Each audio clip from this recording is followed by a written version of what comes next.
Hello, dear participants. You are all welcome to the fourth series of KTUDELL online seminars.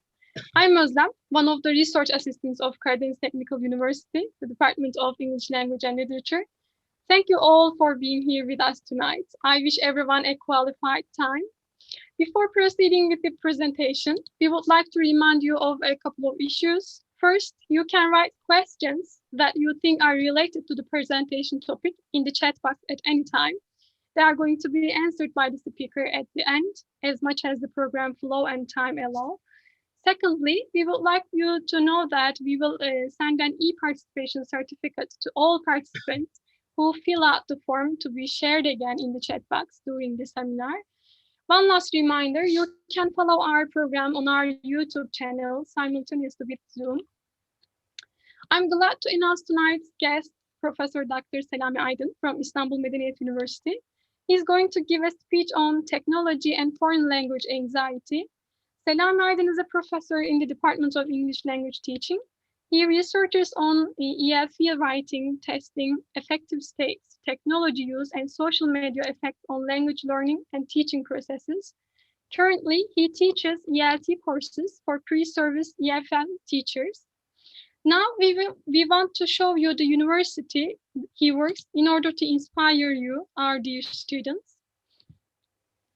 Please give me a minute to share my screen. Okay. 2010 yılında kurulan İstanbul Medeniyet Üniversitesi, İstanbul'un Anadolu yakasında konuşlanmış bir devlet üniversitesidir. Öğrencilerine medeniyetlerin beşiği, dünyanın incisi İstanbul'da eğitim olanağı sunan üniversitemiz, eğitim ve araştırma için en modern imkanlarla donatılmıştır.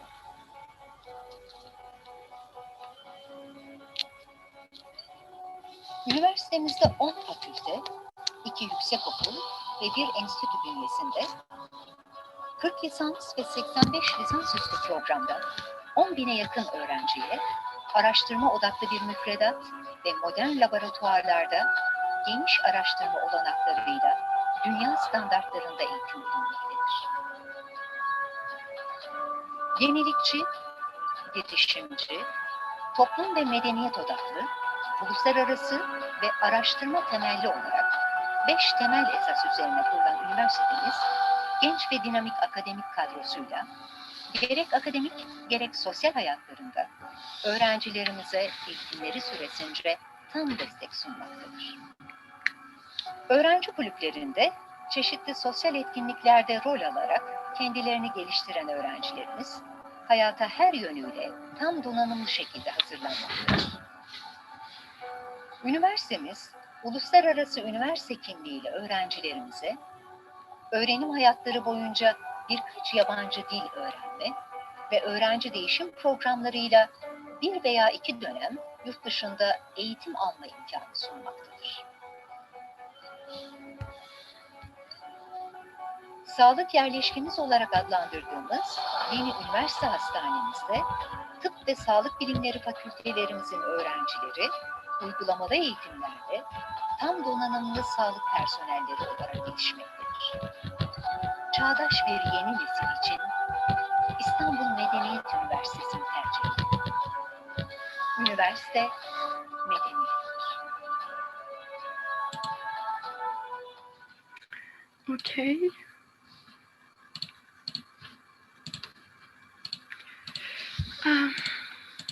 Now, before leaving the stage to our guest, let us listen to our head of department, Professor Dr. Naci Kayaoğlu. Hocam, the stage is yours.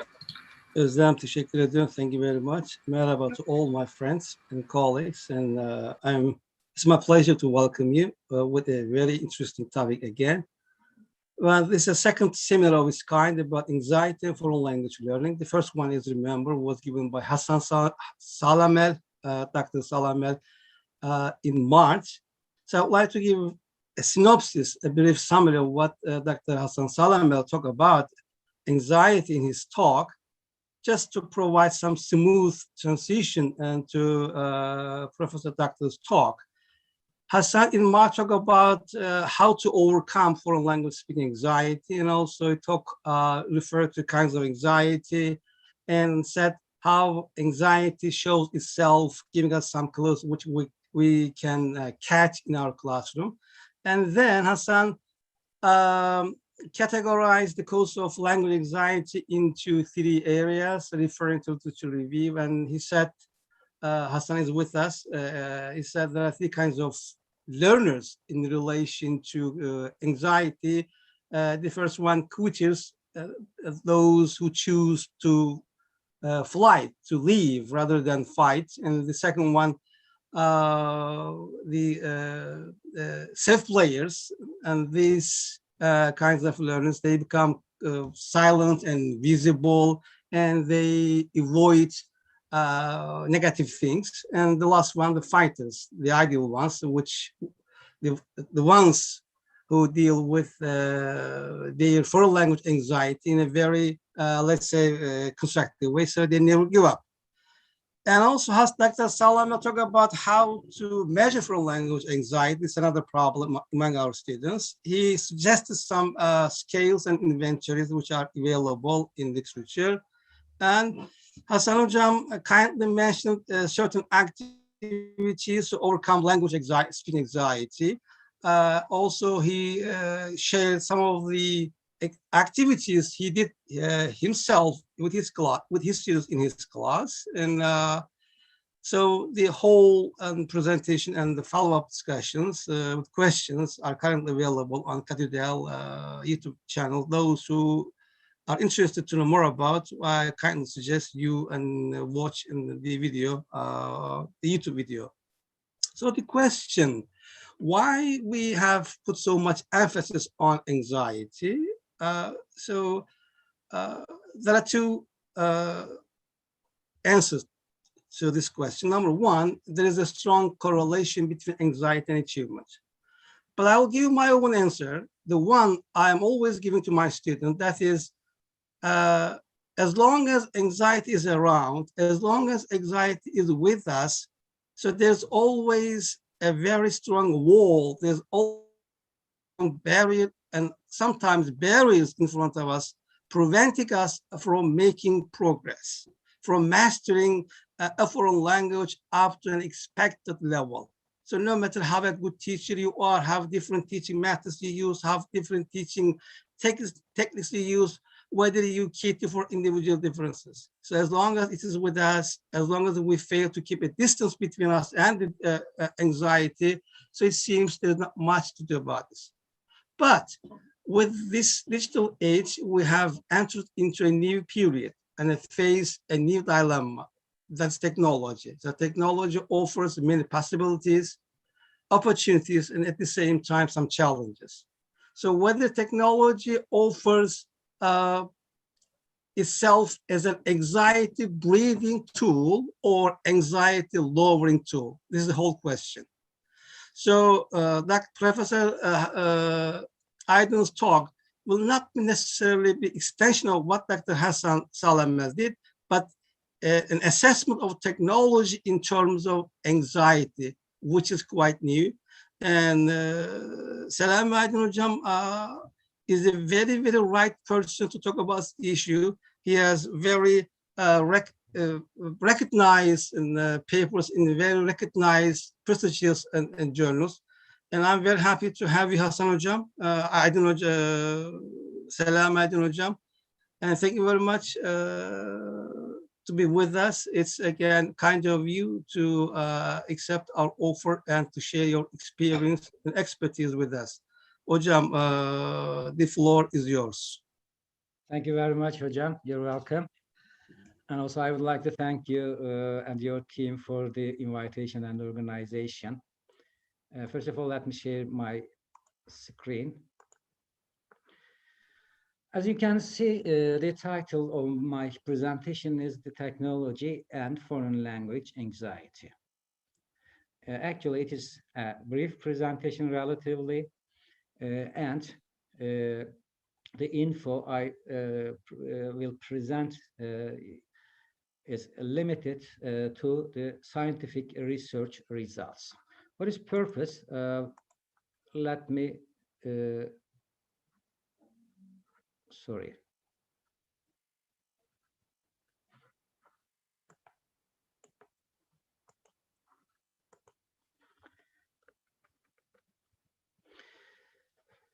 I have 4 parts. And the first part, I will try to introduce the terms technology, foreign language anxiety, anxiety in a general sense, and the elements of foreign language anxiety. In the second section, we have some research results to present. And actually, there are too many research studies on anxiety or technology independently. However, there is a limited number of studies in terms of the combination of technology and foreign language anxiety. Yet, in the papers I reviewed, I noticed several methodological mistakes. That is because mostly, for example, research suggests that technology has positive effects. On the other hand, there may be some other factors. So these factors should be also discussed. Finally, I have some practical recommendations for the target groups, namely teachers, students, parents, or policymakers, etc. So briefly, this is a general overview. Technology is important. That is because in today's world, it facilitates the foreign language and the teaching processes. This is very clear. The main reason for this, depending on the course of the language teaching and learning, technology improves communication and interaction in the target language. This is the first and the most important contribution, in my opinion. And also, in today's world, technology, specifically the internet and applications, present us some interaction and communication opportunities, synchronous or synchronous environments. And also, we use certain applications, programs, software, etc. It is now easier to give and receive feedback in terms of individualized instruction in writing classes, in speaking classes, etc. And also, in the past, we have many difficulties to reach authentic materials. However, today, technology provides authentic content and instructional materials in terms of both language context and materials content. And Nadia Hocam briefly mentioned anxiety. It is a significant variable, one of the affective states in addition to motivation and attitudes. And as Nadia Hocam said, it may have some profound effects on the learning and teaching processes. And in the general psychology, it has 3 types. The first one is trait anxiety. The second one is state anxiety, and the third one is situation-specific anxiety. Trait anxiety is personal, so it may relate to heredity, it may be a part of our personality. On the other hand, state anxiety is a reaction to a specific learning situation. For example, a student may feel good in a writing class. On the other hand, when it comes to the speaking class, the student may feel anxious. And also, the last one, situation-specific anxiety, it is a general orientation of anxiety in certain learning context. There should be a certain specific learning context, for example, having a test in the foreign language learning process. So this is the general definition and the elements of anxiety in a broader perspective. And foreign language anxiety is our focus indeed. And we should say that foreign language anxiety falls under the category of situation-specific anxiety among the 3 types of general anxiety. Foreign language anxiety experiences while using the target language. Actually, why does a foreign language learner experience anxiety? There is only one certain answer according to research results. It is that if the students if the student, if the learner does not feel proficient in the target language, the person may suffer from anxiety. In other words, as students and the native language may have some major communication skills and major ideas. However, in the target language, it is difficult to transfer your information to the listener. And this may uh, create a kind of anxiety. This is called communication apprehension. Mainly, for example, when we speak to the foreign language learners, we may not uh, experience anxiety. However, when we speak to a native speaker of the target language, this may cause anxiety. That is because we have ideas, major communication skills in our mind. On the other hand, the proficiency, the low level of proficiency in the target language may limit us to communicate in the target language. And this can be explained by the term communication apprehension. The second one is fear of negative evaluation. Actually, we teach and learn among walls in classrooms. There are several age groups, and such as children, adolescents, adults, etc. And each of these age groups may have different characteristics. For example, children like teacher approval, while adolescents like peer approval. So for children, social impression may not be important. On the other hand, for an adult learner, this may be very important. In language classrooms, the person, the learner, may feel incapable regarding social impression. That is because if you have, for example, a pronunciation mistake, you feel that you are negatively evaluated by the other students, or by the teacher, or by the native speaker. So regarding the social impression, students may suffer anxiety, and this is called fear of negative evaluation. And finally, test anxiety. Uh, since our education system in general and language teaching system is based on an examination-oriented system, it is quite common in our culture. Similarly, for example, in Korea, in Japan, and China, uh, test anxiety is a profound and serious problem. I think it may relate to the culture indeed. However, if we use the tests, if the tests are in the heart of our life, I think we will uh, go on suffering from test anxiety. To be brief, we have three elements. The first one is communication apprehension. The second one is fear of negative evaluation. And the last one is test anxiety. Selam So hocam. Selam hocam. Sorry for interrupting. Is it possible for you to turn up your volume, because we are receiving some message they cannot hear well? Let me try it. Yes.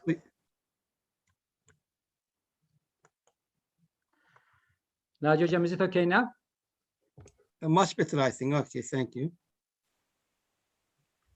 Yes, there are certain sources of anxiety. Personality is the first one. Habituation may be another one, or our behaviors may be another source. And in the literature, there are lots of types of anxiety: separation anxiety, social anxiety, foreign language anxiety, and there are lots of anxieties. And mostly that types may relate to personal or interpersonal aspects. And also, learners may have certain beliefs about language learning. For example, we said that our system is based on the examination-oriented system. In this sense, speaking, for example, is not an issue evaluated in the central examinations. So when the student comes to university, speaking may be a problem. That is because students believe that, for example, reading, vocabulary, and grammar would be enough, and I don't need to speak or write to be a proficient language learner. And language testing is another area. Because of future anxiety, we have parental expectations and the parents sometimes may cause pressure on their children because of examinations or other issues.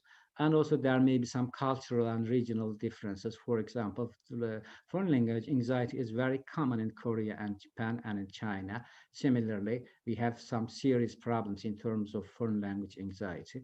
Class arrangement, learning strategies, for example, if we use false strategies, this may also result in anxiety.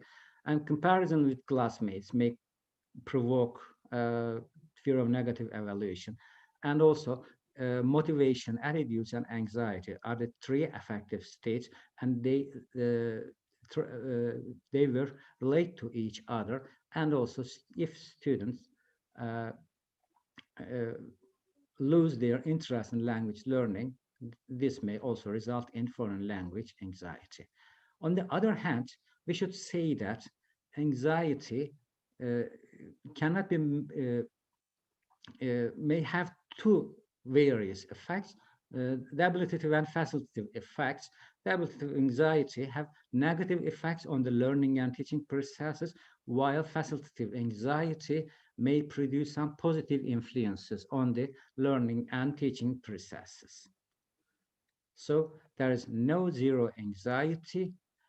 Actually, it may be low, medium, or high. A moderate level of anxiety indeed may result in success, according to research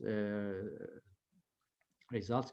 So we cannot say that anxiety, foreign language anxiety, has always negative and adverse effects.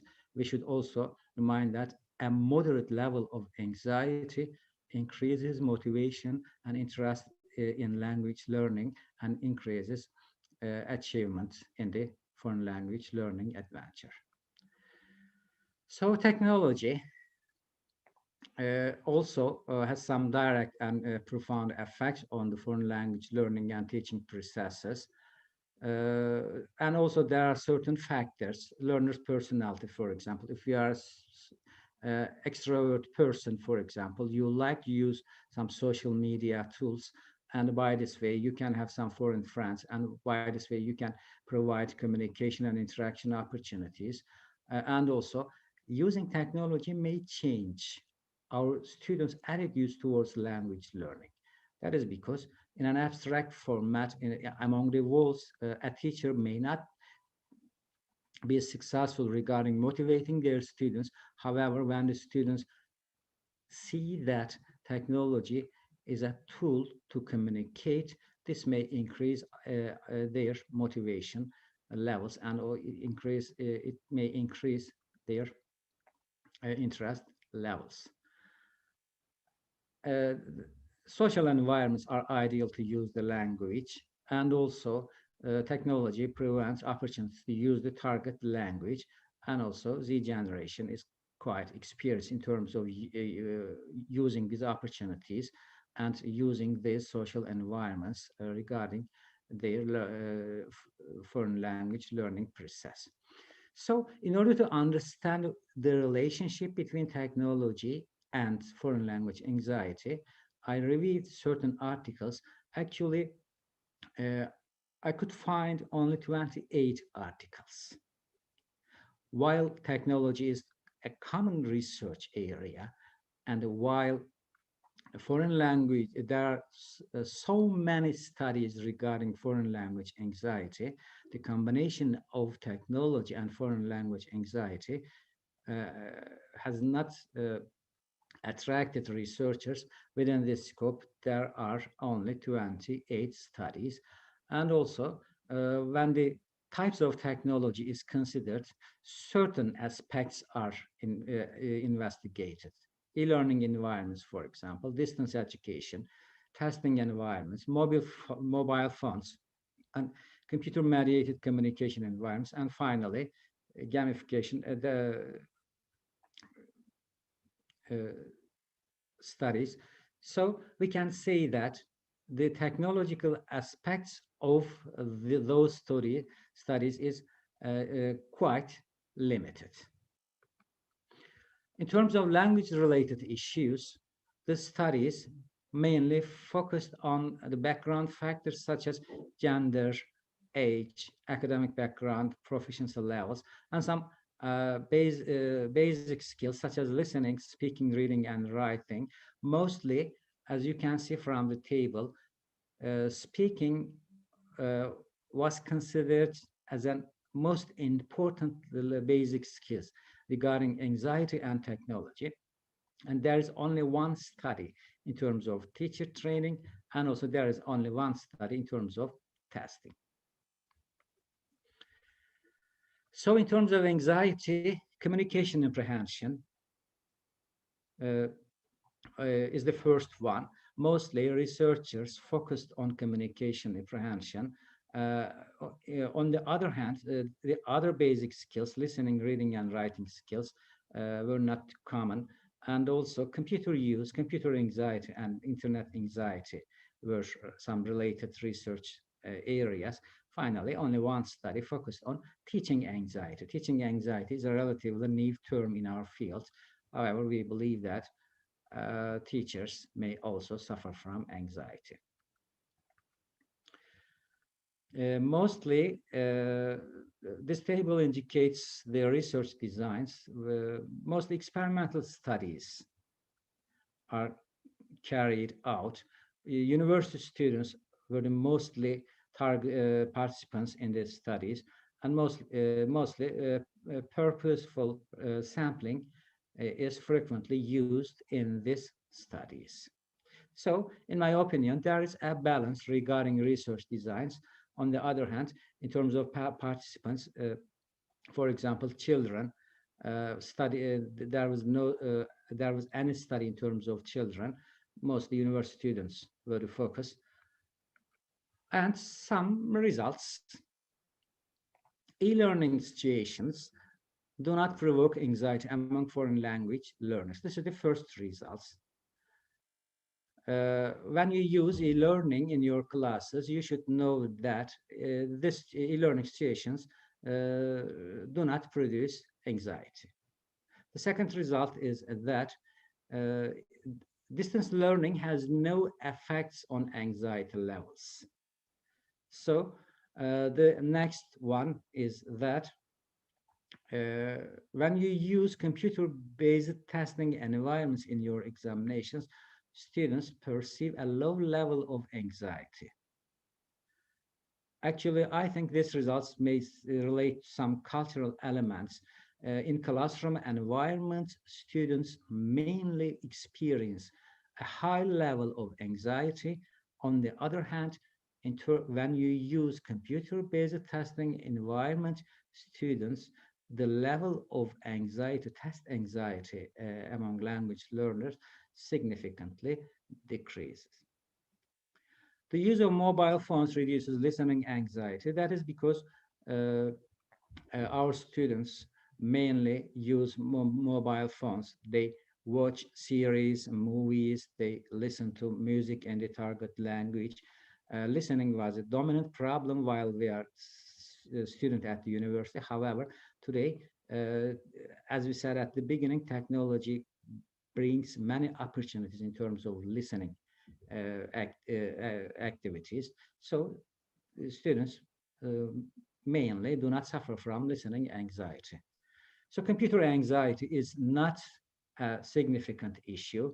In 90s, two terms were used. The first one was computer anxiety. The second one is internet anxiety.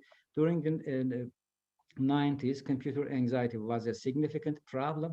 However, today we see that computer anxiety does not constitute a variable. And also during 90s and at the beginning of 2000s, internet anxiety was a problem. However, today we know that both computer anxiety and internet anxiety do not constitute any problem. Mostly we use computer-mediated communication sessions in our classes because of distance education. Actually, our students mainly experience a low level of communication apprehension during our sessions, during our classes, if we use computer mediated communication opportunities. And the wikis, they are frequently used as a transnational collaborative learning tools in the language learning process. If we use wikis in our language learning, specifically in our writing classes, our students may feel a low level of anxiety. In other words, the use of wikis decreases the level of anxiety. In virtual learning environments, also our students feel a low level of anxiety.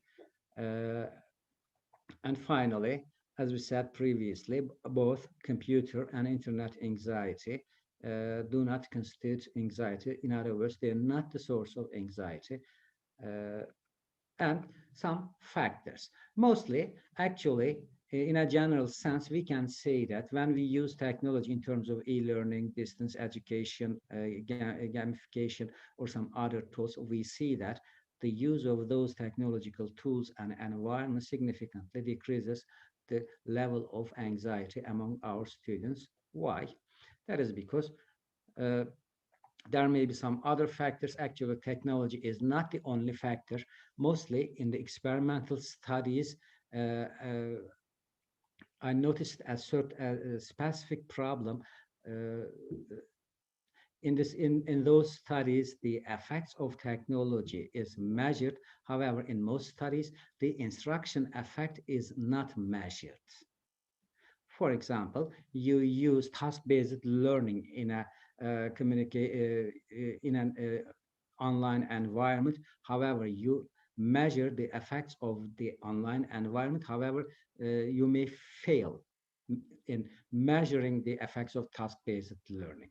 So in these studies, we should, in my opinion, there must be two groups of studies and one group experimental design should be avoided. That is because we cannot measure instruction effect during our experiments. Within this scope, learning styles, proficiency levels, and their academic and social backgrounds may relate to foreign language anxiety levels and their use of technology. And also, mostly some studies show that the use of technology may decrease the level of test anxiety. Maybe test content and test takers' performance should be considered as two significant variables, and these variables can change the anxiety levels. So I have several recommendations. Actually, teachers should know that e-learning environments, the use of e-learning environments reduces anxiety. So e-learning environments can be used in language learning and teaching processes. So listening is a significant basic skill. Within this scope, we should allow our students to use their mobile phones in their classes.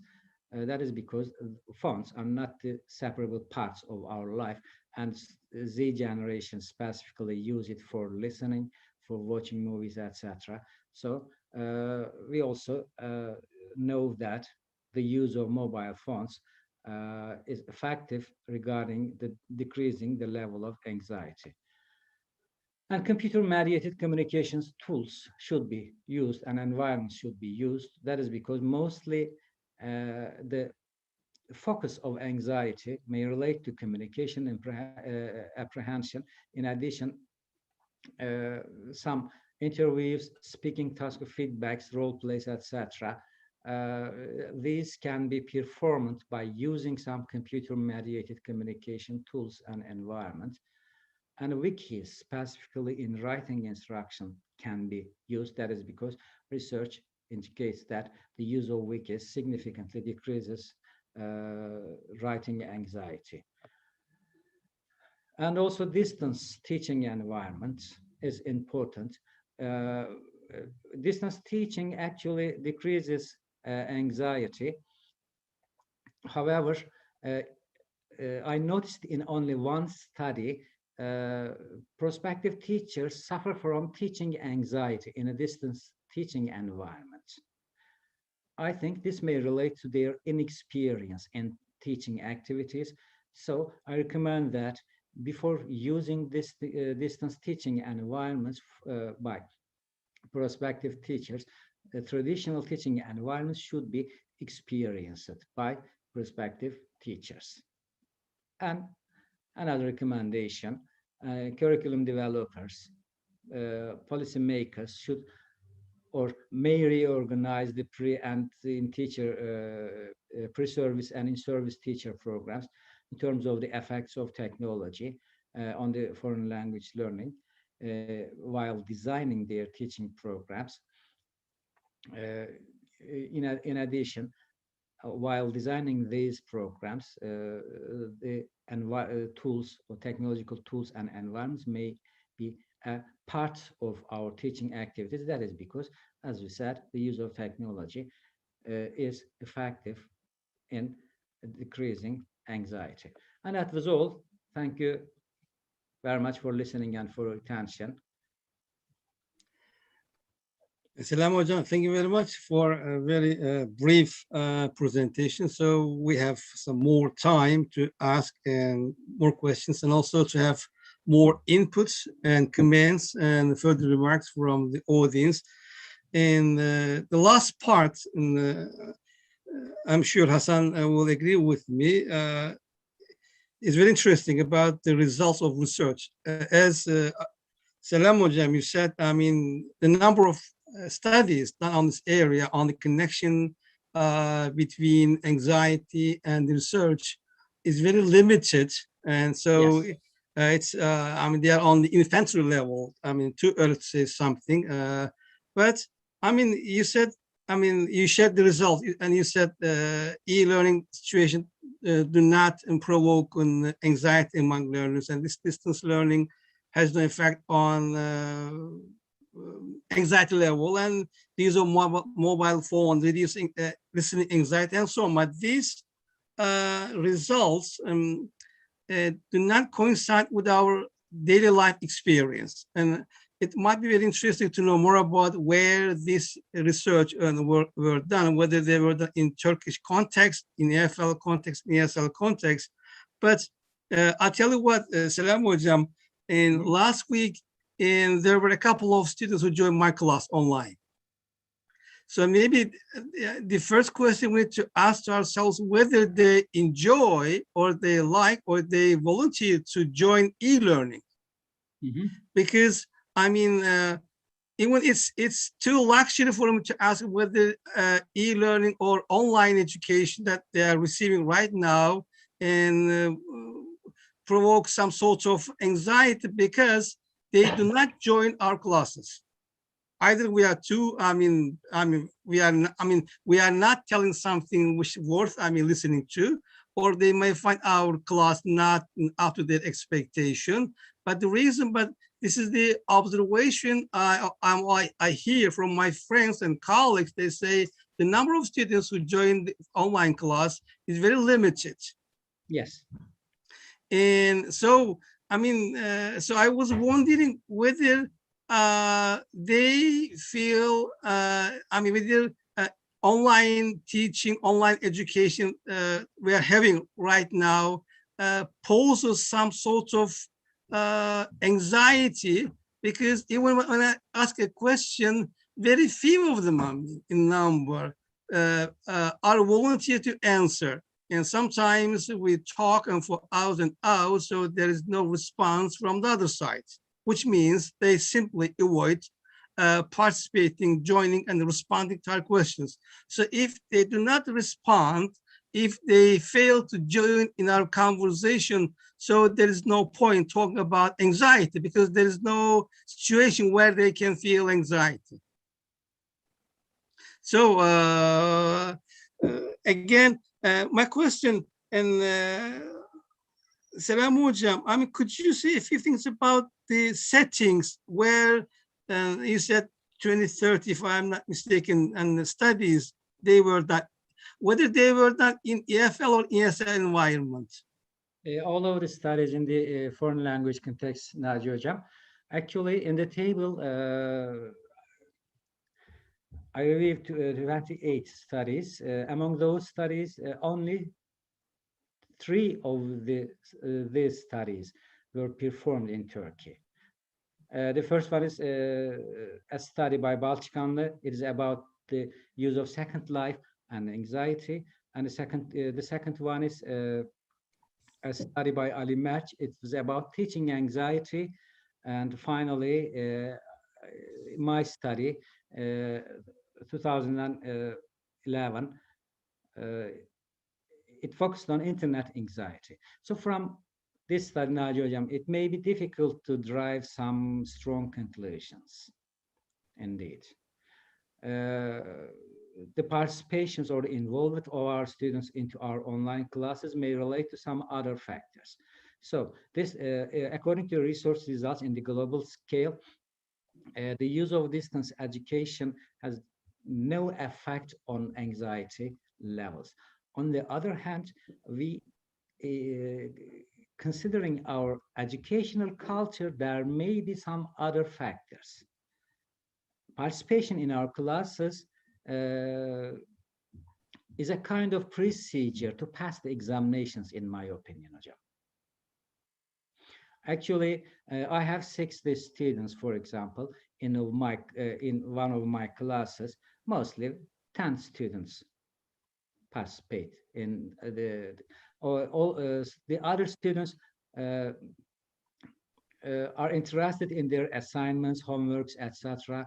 However, all the students know that we have a distance examination, and it will easier to pass this examination. So if I can pass the examination, why should I stay in front of the computers for hours?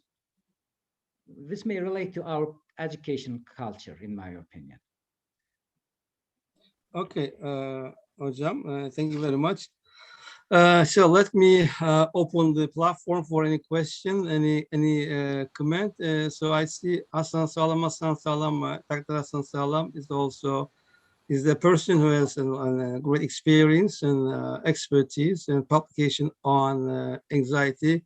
Yes, Hasan Hocam, would you like to add any further point to what Selami Hocam has said in relation to my question? So, I mean, let me repeat my question because you're also the right person. I mean, while we focus too much on accuracy in classroom, and so for many students this has caused a great anxiety and also a sense of fear.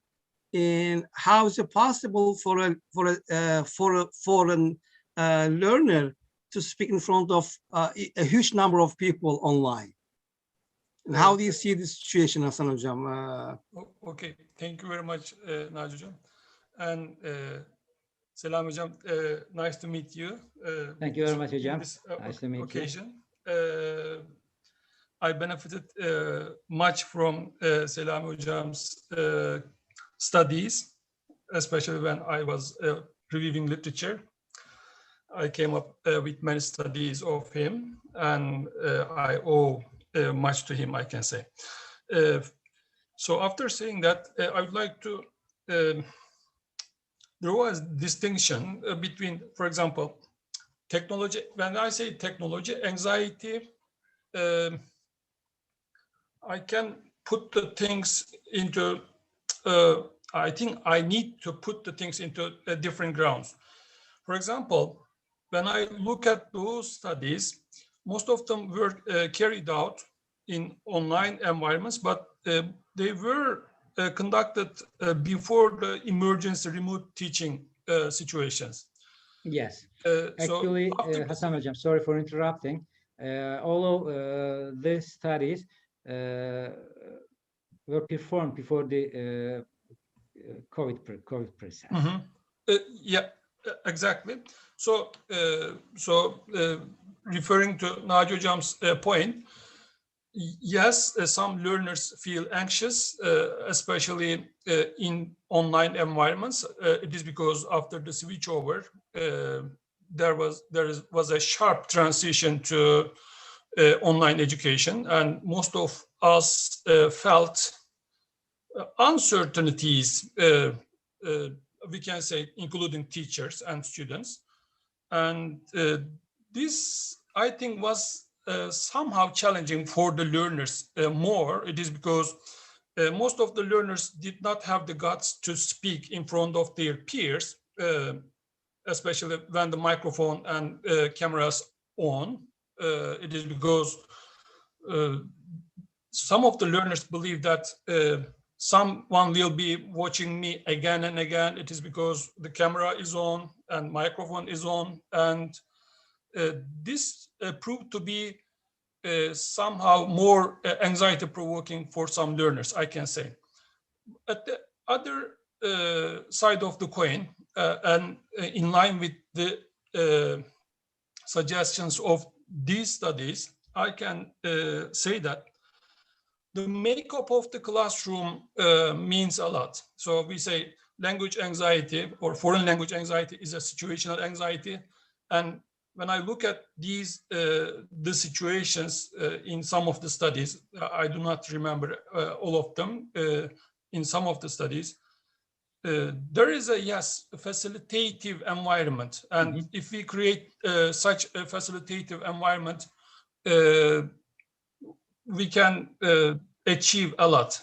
And for example, using wikis and some other platforms could prove to be facilitating for many learners. It is because they are sharing their opinions, and so they might even feel less apprehensive than they used to.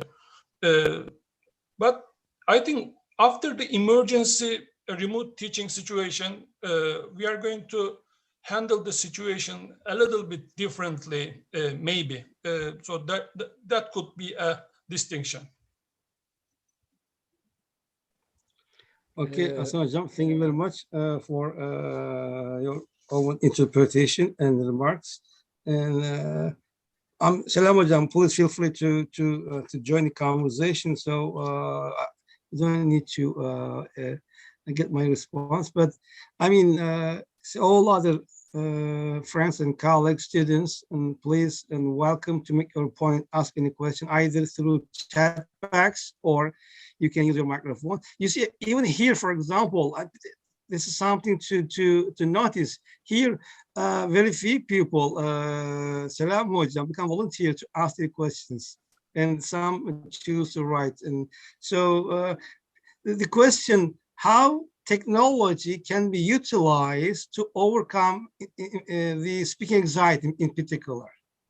Because while they feel their stress, while they avoid talking in front of their classmates, their close friends in classroom, how is it, and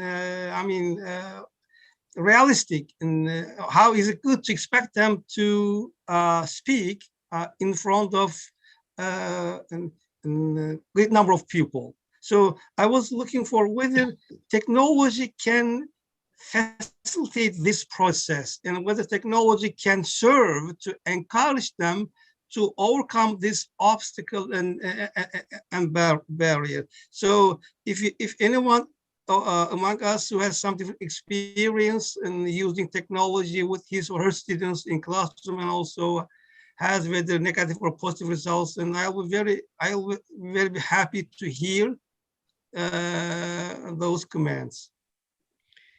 Naci Hocam, thank you very much for the question. Actually, in order to answer this question, we need more and more research. However, personally speaking, I should say that technology brings some special opportunities. As a writer, for example, I like writing. As a language learner, for example, you're interested in grammar, or another one may keen on speaking, for example. So we should focus on personalized or individualized learning. And also, we should first consider learners' characteristics. So in the class time, in a traditional class time, for example, we have a speaking activity for all of the students.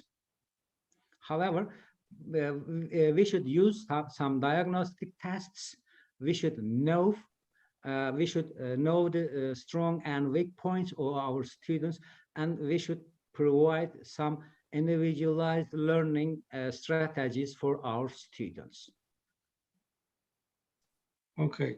And also, Hasan Hocam, actually, the process after the COVID was not a distance education progress, in my opinion.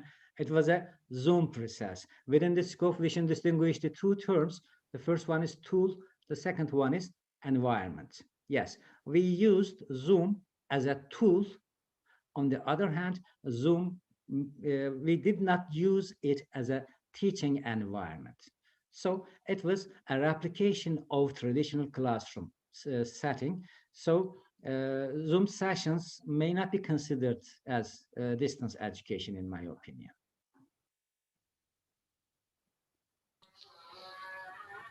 Hocam, maybe I can read one of the questions. Yes. Okay, please go ahead.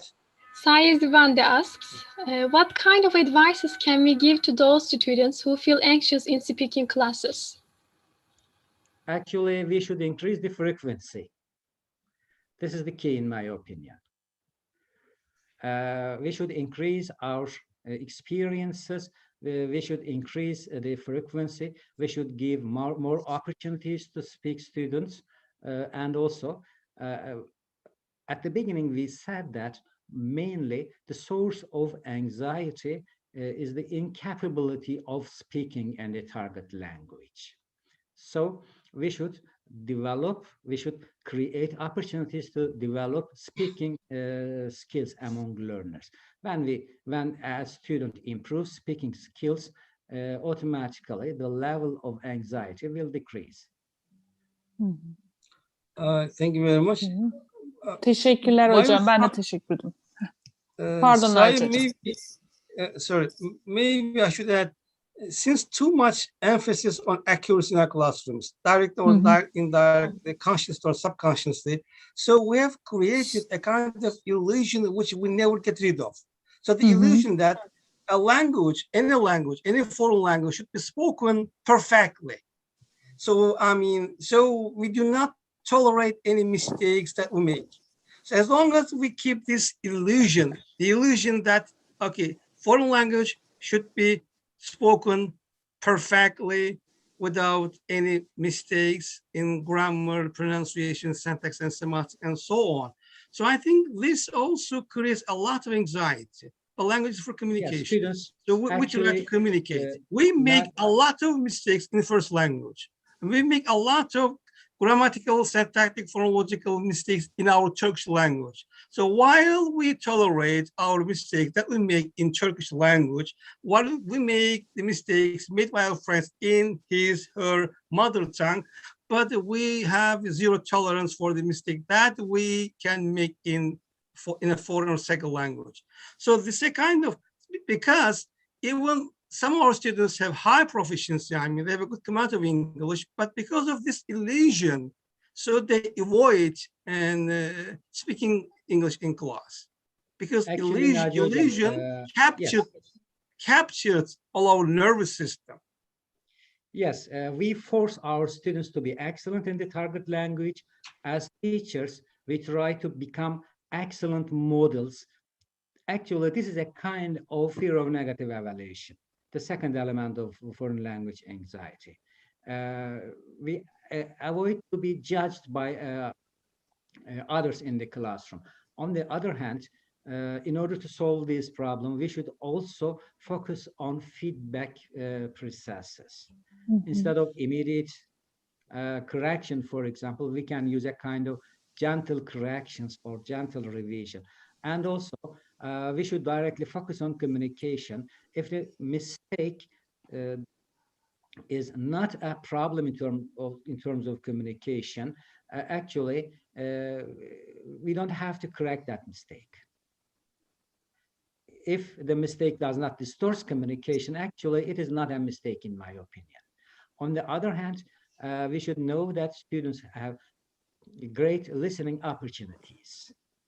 So actually, they're better at pronunciation, listening skills, and also we should also focus on the balance between the input and output processes.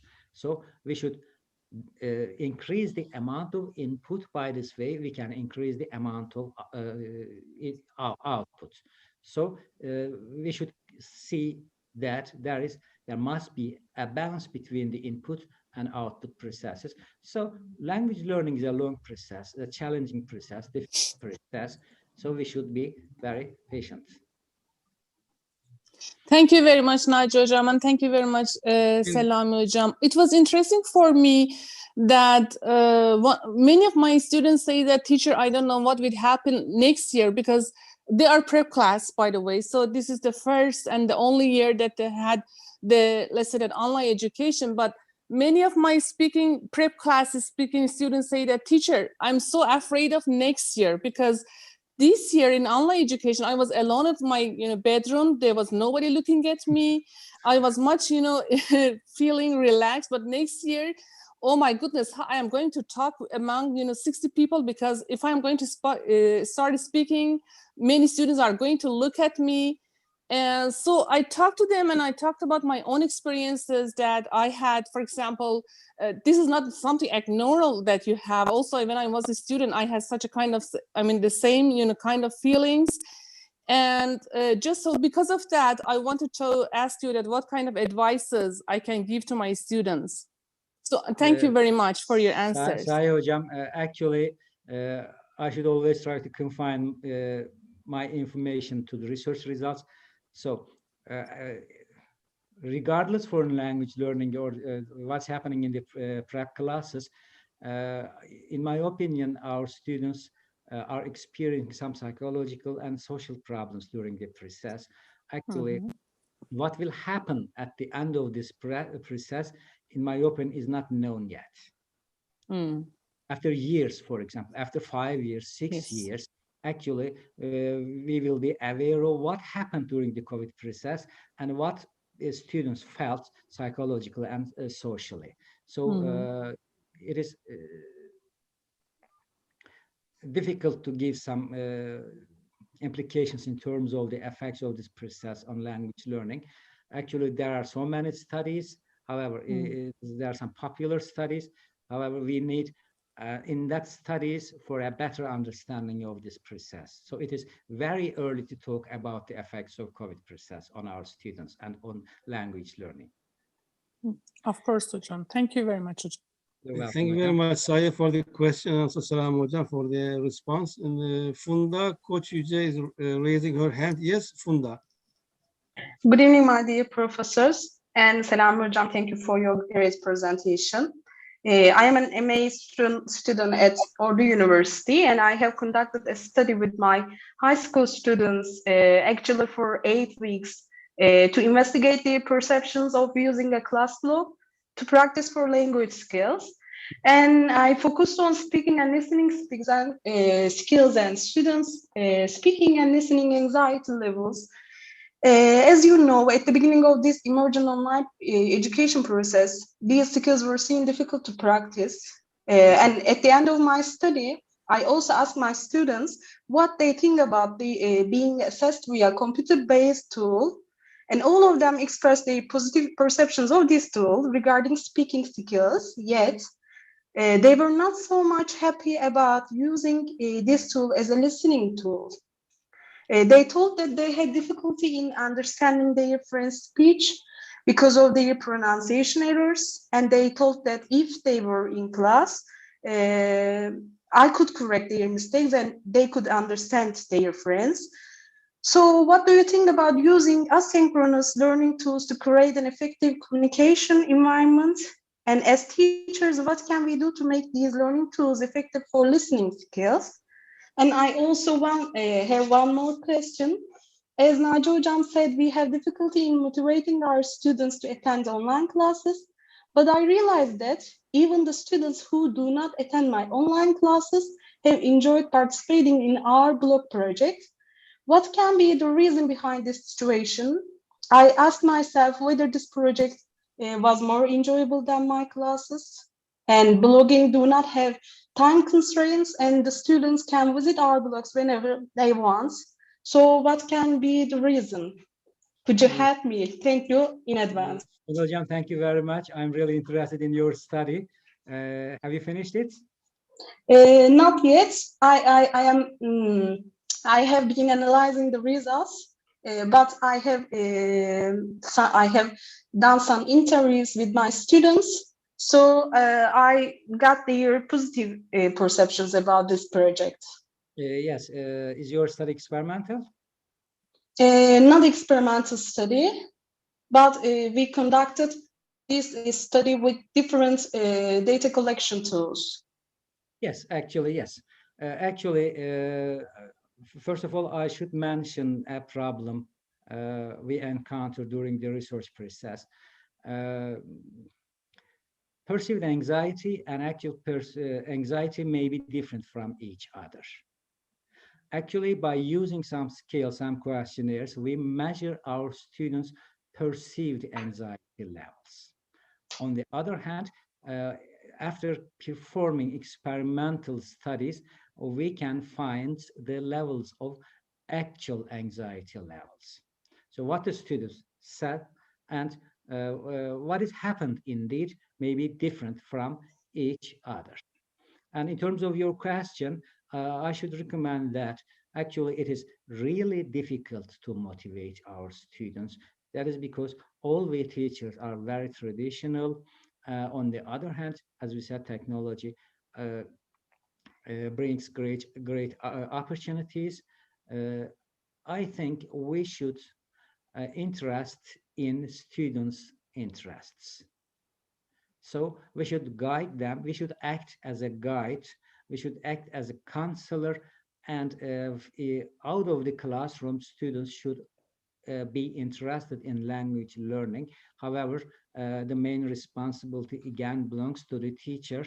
So we should focus on, we should raise our awareness in terms of individualized or personalized learning, in my opinion. So a student may have some difficulties in listening activities in the classroom. However, in accordance her interest, when she watches a movie, automatically she can improve pronunciation skills or listening skills indeed. Okay, Thank you very much for your answer. You're welcome, hocam. Funda, thank you very much. Selami hocam, thank you very much for the response. I guess, do we have more questions either from YouTube, Zehra, Özlem? Do we have any questions from YouTube? No, hocam, there are lots of greetings from there. Sabahattin Zaim University, Kafkas, Atatürk, Ordu, Ardahan, Van, 100. Yıl universities. There are lots of greetings and thanks. But we have a question from this program. Rumeysa Pektaş is asking, as for speaking anxiety, is 2 hour speaking skills course in ELT enough to alleviate anxiety? Yes, we talk in other courses. However, will it be more appropriate to spread this course in 8 terms?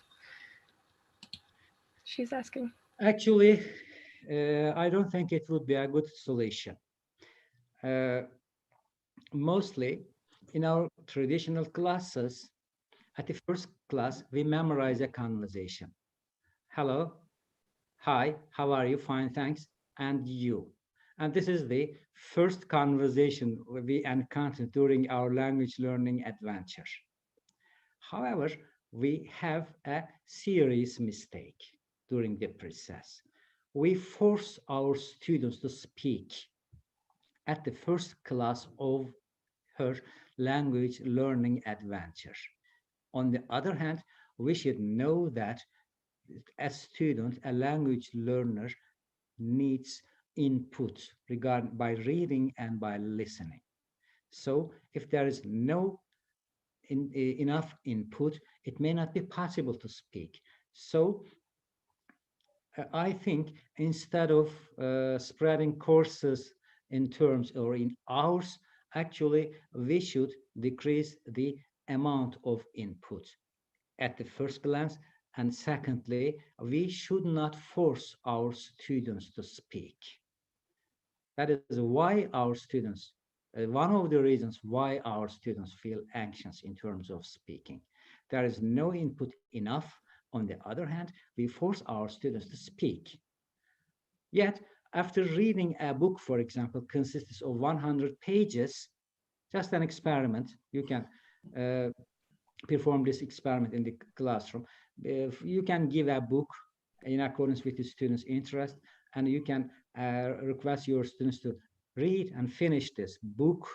And after reading that book, you can see that students gradually improves the speaking skills. So we need input. If there is no input, it may not be possible to speak indeed.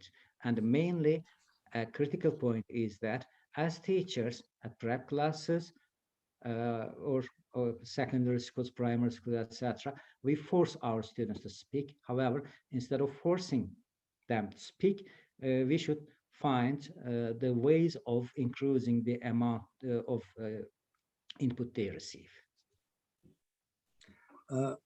Selami Hocam, thank you very much. Just one point to add Selami Hocam's remarks. Yes, input is very important because the input at the same time determines the amount of output, but input also should be comprehensible.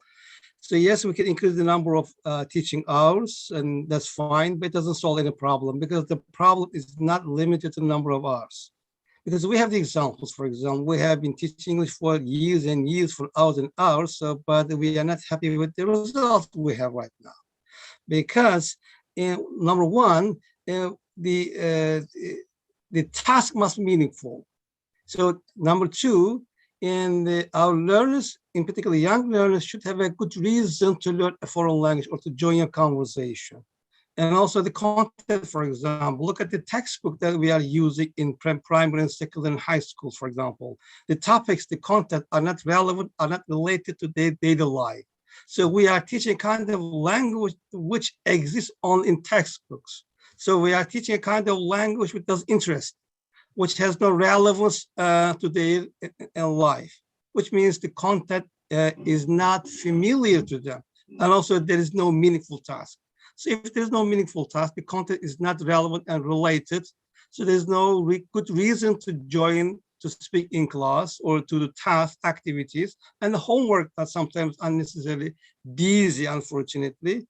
So we have no reason to complain of the results. So we also, we are the ones to blame for what we are doing. So we can increase, yes. We have many reasons, but as a teacher, we understand the easy thing to blame the Ministry of Education, to blame the Müdürlük and other things. Okay, that's fine, you're right. And we have good reasons to complain of the system. But within the current system, I believe there are certain things we are capable of doing and achieving. For example, why we imposed on unnecessary irrelevant topic? Because it's in the textbook. So we should ignore and skip it. That textbook, for example, if you feel it is irrelevant, if you feel it does not draw your students' interest. So why, for example, the content, there are some topics which are totally out of this world, for example, but we teachers insist on teaching those topics and units insistently without failure. And so, dramatic. Actually, Naci Hocam, there is no only one factor. There are lots of factors. Exactly. Actually, every solution should be excellent, and also we should focus on a systematic approach, and we should collect all of these elements into one, and we should create a good system. Course books, teachers, students, characteristics, course material, technologies, etc. There are many factors, and also we should combine them in a systematic approach. Then we can achieve our goals. Okay, we'll be very happy to hear more different voice and perceptions, ideas, contributions. Hocam, we have another question Maybe Yes. I can read. Dilek Korkmaz is asking, there may be some external factors in online testing exams or writing process, such as speed of writing on keyboard, connection problems, etc. How can we overcome these challenges? Actually, there may be some logistical problems that should be solved. On the other hand, in terms of examinations and writing assignments, there may be some ethical problems, in my opinion. Mostly, distance examinations may be resulted in cheating. This is a serious problem, and we ignore the situation. And during the COVID process, all teachers assign higher and higher grades for the students. Actually, this is not the achievement. This may be the result of cheating during the process. Before Thank you, Hocam. all of this, I think we should focus on the ethical issues. Then, solving this problem, we can focus on language learning. So, as I said previously, there is a procedure to complete, and the purpose is to pass the examination. And if the student passes the examination, there is no problem, and learning is not necessary indeed, but passing the examination is important.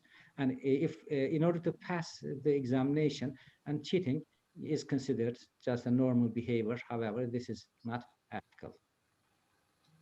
And one of the results of the process that COVID process brought us. Okay, thank you, Hocam. Another question, Ismail Duman.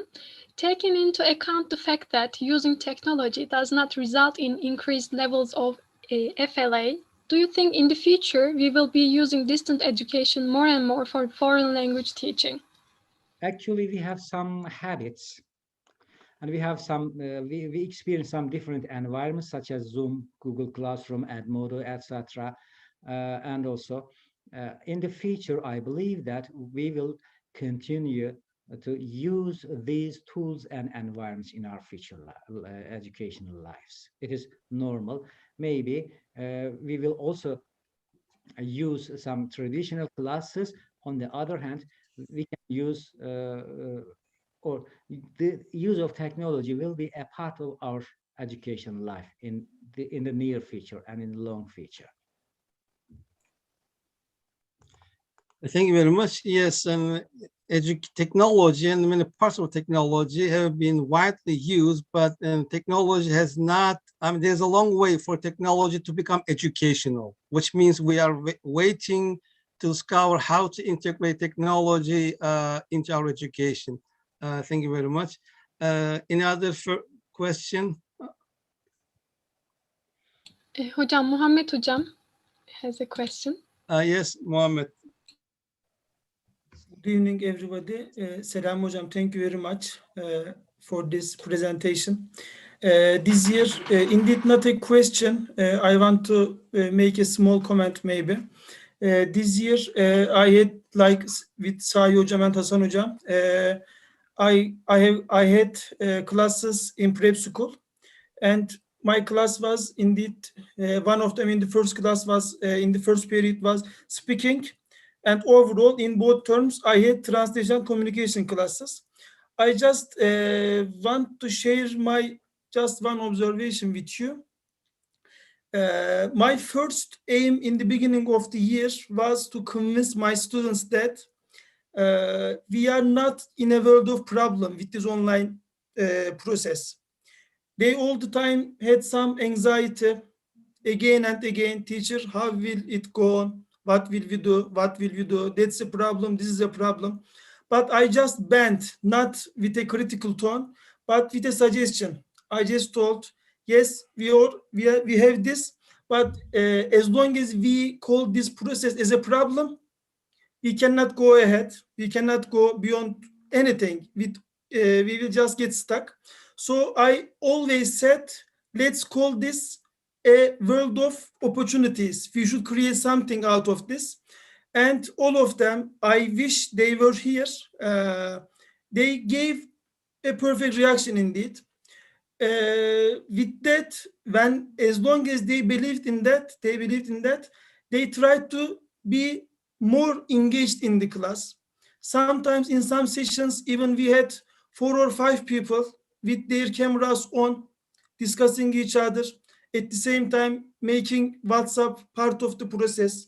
They were both on the camera, and at the same time they were chatting with each other on WhatsApp. In that process, they did this because I think that they were convinced that they were also with me seeking for some opportunities out of this. Because I also, for example, in the field of translation, I told them, when you look at the world from Africa, from America, from Turkey, from Europe, and so on, we see people coming together. Just like our classes, in the digital world, also people are coming together.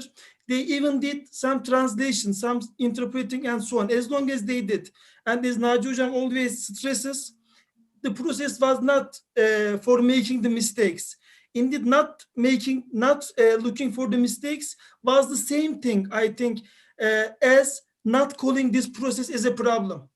Because whenever we heard from some officials, okay, this is a problem, we will go over this online process, 2 months later, 3 months later, 2 weeks later, the schools will be opened. I think it was the biggest problem, I think. We shouldn't call this process as something to be eliminated. Soon it will end. But even if it is 2 months, I think it is a problem. It means that 2 months will be missing for them. We will miss out something with our students. So to summarize, I think in the very beginning of any process we are to start, we should make individuals, I call my students my friends, our society, we should make them believe in something.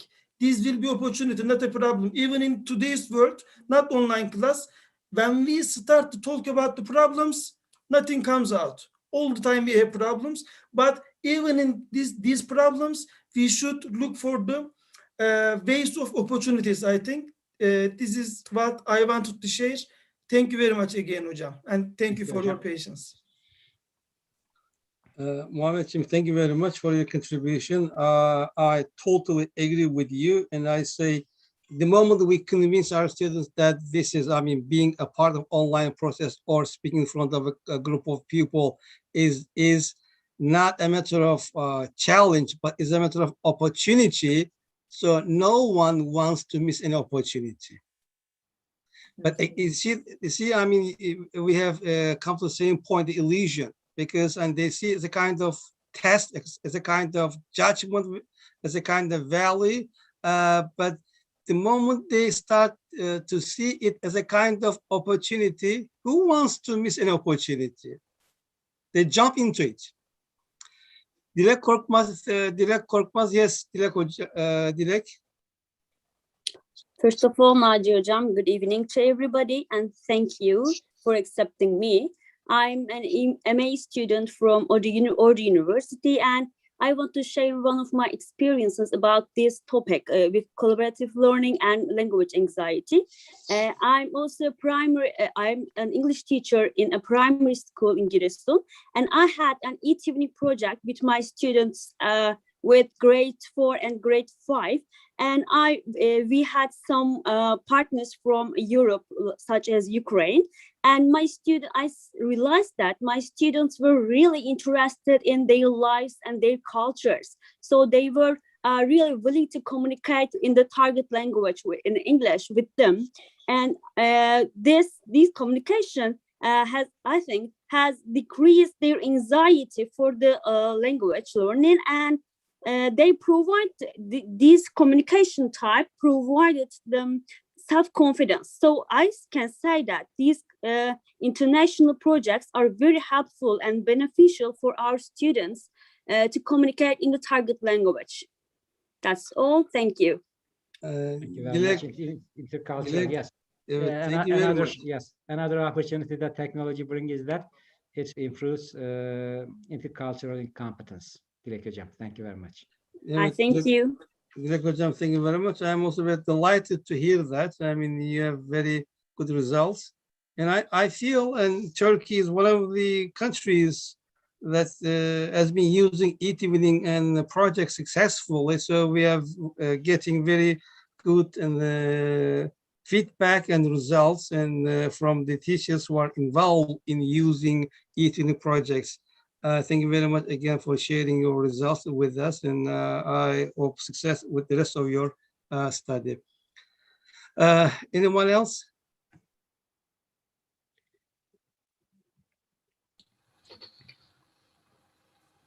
As far as I can see, no other questions, hocam.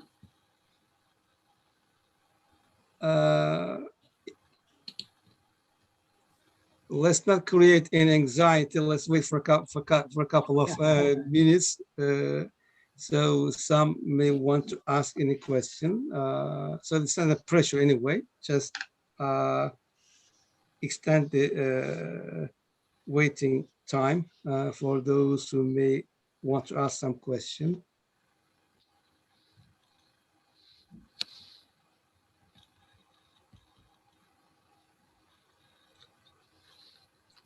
Okay, it's time to close up this session. Selami hocam, thank you very much. It's very kind of you, very good of you to be with us. You shared your experience, and also you very, in a very brief manner, you outlined the research in this area. As you said, as we agree that there is too much to do on this issue. The research is still at the very beginning level. So, but it seems that we need to increase the number of the research to be done on this area, because it's a new area, an emerging area for all of us. So we need to make more contribution and compile more data so that we can speak more confidently about our EFL and case. Hocam tekrar teşekkürler. Thanks a lot for everything you've done. And so just one more announcement. And tomorrow again at this hour, and we'll be having an English teacher, Selami hocam. He will be here with us to share his own journey with us, which might be quite interesting. So I'm hoping to see all of you here at the hour tomorrow. Thank you very much, hocam. Hocam, Selami hocam, thanks a lot. Herkese iyi akşamlar diyoruz arkadaşlar. Yarın akşam, see you, let's say, tomorrow at this hour. Görüşmek üzere hocam. Teşekkürler. İyi akşamlar.